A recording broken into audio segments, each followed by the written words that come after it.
सौंदर्य से देदीप्यमान हो रहा था। नख से सिक तक वे बहुमूल्य रत्न जटित आभूषणों से सजी हुई थीं।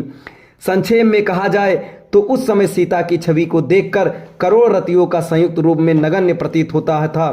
सीता इन सब बातों से अनजान दृष्टि झुकाए एकटक पृथ्वी की ओर निहार रही थी। महाराज जनक अपनी लाडली पुत्री सीता को श्री रामचंद्र के निकट खड़ा करके विनीत स्वर में बोले, हे रघुकुल तिलक रामचंद्र, मैं अपनी पुत्री सीता का हाथ आपके सशक्त हाथों में सौंपते हुए कामना करता हूं कि मेरी पुत्री आपकी अर्धांगिनी होकर सदैव छाया की भांति आपका अनुसरण करती रहे। अतः हे कौशल्या कुमार, इसे आप अपनी पत्नी के रूप में स्वीकार कीजिए। आज से ये आपके सुख दुख की संगनी हुई। ये कहकर राजा जनक ने अंजलि में संकल्प के लिए कुछ जल वेद मंत्रों से पवित्र करके हृदय की संपूर्ण भावनाओं के साथ छोड़ दिया। महिलाएं मंगल गान करने लगी। मृदंग, दुदुम्भी तथा नाना प्रकार के वाद्य यंत्रों का सुमधुर स्वर चारों ओर गूंजकर इस हर्षपूर्ण घटना की सूचना देने लगा।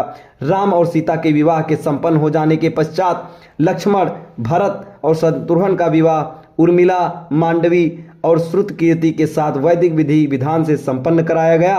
राजा जनक अपने नेत्रों में स्नेहपूर्ण अश्रु भर के बोले, हे अयोध्या के राजकुमारों, आप चारों भाई सूर्यकुल के गौरव, पराक्रमी, धर्मपरायण, तेजस्वी, सौम्य, विद्वान एवं सदाचार के गुणों से मंडित हैं। जनकपुरी के इस राजकुल की हार्दिक कामना है कि उसकी ये चारों कन्याएं गुण, कर्म, स्वभाव से आपके अनुकूल बनकर सब प्रकार से आपकी सुयोग्य अर्धांगिनी सिद्ध हों।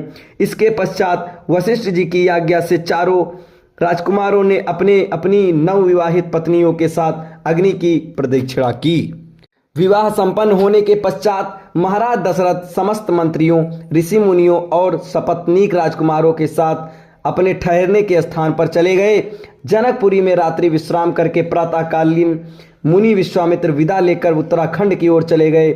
महाराज जनक ने दहेज के रूप में असंख्य दास दासियां, हाथी, घोड़े, गौएं, रत्न जटित आभूषण, वस्त्र, बर्तन आदि नाना प्रकार की वस्तुएं देकर अयोध्यापति दशरथ को विदा किया और उन्हें पहुंचाने के लिए नगर के द्वार तक आए। वे हाथ जोड़कर बड़ी नम्रता के साथ बोले, हे राजन, मुझे सब प्रकार से अपना दास समझकर मुझ पर कृपा बनाए रखिए। मैं एक बार फिर आभार पूर्वक कहना चाहता हूं कि आपने मेरे कुल के साथ संबंध स्थापित करके मुझे गौरवान्वित किया है। मेरी कन्याएं आपकी आज्ञाकारिणी एवं दोनों कुलों का गौरव बढ़ाने वाली हों, यही मेरी मनोकामना है। फिर उन्होंने तथा कुशध्वज ने अश्रुपूर्ण नेत्रों से चारों कन्याओं को आशीर्वाद देते हुए विदा किया। अब इसके आगे की घटना आपको अगले वीडियो में बताई जाएगी। तब तक हमारे साथ बने रहें। धन्यवाद।